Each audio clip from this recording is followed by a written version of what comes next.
Gumang Karangasem dari beberapa sumber. Mencari tahu tentang sejarah Pura Bukit Gumang di Desa Bukbuk, Karangasem, Bali.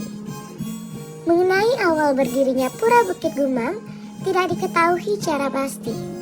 Diceritakan dari prasasti Sarimanik Tulik Biu dan Lontar Kanda Purana Dewa Bangsu. Tetapi dalam dua sumber, diantaranya Lontar Kuno Kutara Kanda Dewa Purana Bangsu, disebutkan mengenai keberadaan gunung-gunung di Bangsu atau Pulau Bali di sisi tenggara. Dan juga dijelaskan mengenai Bukit Biaha yang berada di tengah-tengah laut sisi selatan Pura Bukit Gumang.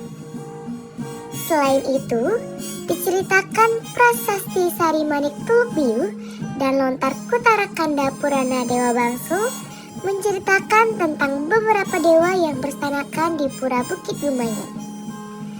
Menurut prasasti, dijelaskan mengenai beberapa dewa yang berstana di Pura Puncak Bukit Gumang. Itu awalnya berada di Pura Sada, Dusun Tangap, Kapal, lalu berakhir ke Huluwatu. Saat di Huluwatu, beliau bernama Sihyang Sinuhun Kidul.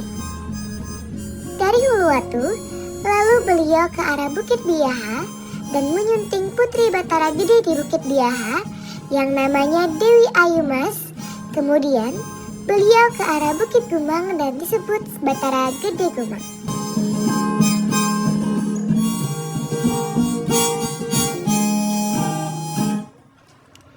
Sesudah berstana di Bukit Gumang, beliau mendapatkan seperti perintah oleh ayah beliau untuk amankan puncak Padang Bawah, Batu Riti Tabanan. Beliau pergi dengan 18 orang pengiring. Kaitan sejarah Pura Bukit Gumang dengan puncak Padang Bawah Tamaban, diceritakan puncak Padang Bawah ialah sebuah sekte Bhairawa pimpinan Ima Caling. Untuk menjaga wilayah tersebut dari gangguan, Ima Caling berbentuk Rangda. Betara Gede Gumang bersama 18 pengiring selanjutnya ambil bentuk barong dan berperang. Tetapi tidak ada yang kalah dan menang. Pertarungan itu mengguncangkan surgawi sampai hadirlah ayah beliau yang Pasupati untuk melerai keduanya, terangnya. Sang Betara yang Pasupati turun, Rangda tidak menyadarinya, sedangkan Barong tahu. Sehingga Barong merubah bentuknya menjadi dewa kembali, sedangkan Rangda tidak dapat mengembalikan bentuknya sebagai dewa. Yang bisa kembalikan bentuk Rangda sebagai dewa selanjutnya ialah Betara Gede Gumang. Saat keduanya sudah kembali ke wujud dewa, mereka baru tahu bahwa mereka bersaudara.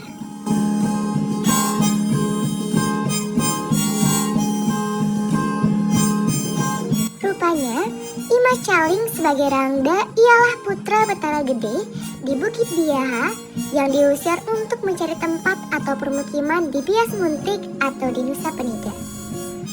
Awalnya, dikisahkan Irenggan tinggal di Bias Muntik lalu melahirkan Igotra. Igotra meminta penugrahan ke Bukit Biaha supaya Iman Caling dapat kuasai semua Nusa dan setiap tahun mendapatkan upeti atau persembahan, terangnya. Sedangkan putri Betara Gede Bukit Biaha, Dewi Ayumas diperistri oleh Betara Gede Gumang. Betara Gede Gumang saat di Bukit Gumang namanya Ide Gede atau Betara Gede Gumang. Di samping itu disebut juga Betara Gede Sakti. Sesudah kondisi di puncak Padang Bawah nyaman, beliau balik ke Bukit Gumang. Beliau ditemani putra-putrinya yang paling tua atau lelaki melinggih di Pura Puseh Bandem. Sedangkan adiknya, Betari Ayu Made, diperistri oleh Betara Gede Puseh Bandem. Keduanya berstana di Bandem. Sedangkan putra beliau yang ketiga melinggih di Pura Mastime Jasri, diperistri oleh Betara Gede Pasisi di Jasi. Kemudian anak keempat yaitu Betara Ayu Ketut Malinggih di Pura Puseh Ngis. Selumbung diperistri oleh Betara Gede Puseh Dusun Tradisi Ngis, Selumbung.